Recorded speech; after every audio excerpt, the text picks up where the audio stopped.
Well guys, we are going to see how to install KaliLinux in VirtualBox with Windows. You have here the index. You can follow it in the video description and jump to whatever you want. So first, go to the link in the description and download VirtualBox for Windows system. Easy. Then go to the second link.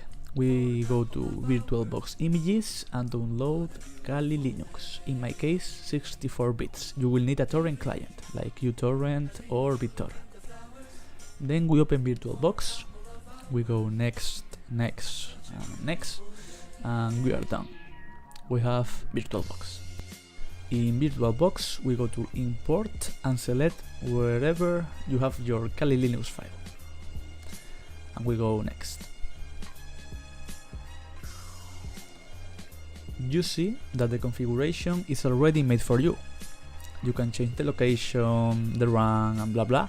But also you can change it later, so we go next and install it. It will take a little bit.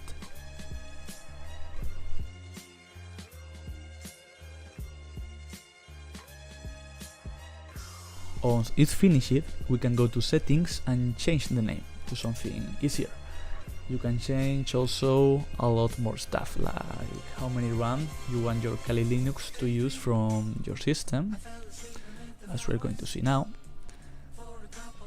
I will give it half of all the RAM I have, and also you can change a lot of things more, but that are not useful now. Well, maybe the USB, you will see, can have some problem with some systems.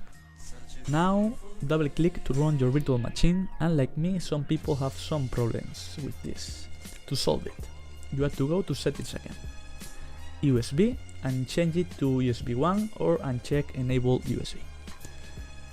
Now we're going to run again our virtual machine, and yes, it goes. For you, user is root and password is toor or TOOR. Is the default thing, and you should change it later.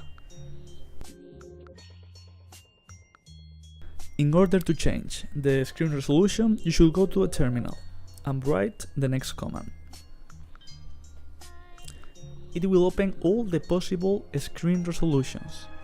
You should pick the one you want and write it again, command/s and the resolution. Voila! To change VirtualBox window size, you should press Host+C or Right Ctrl+C. And there it is.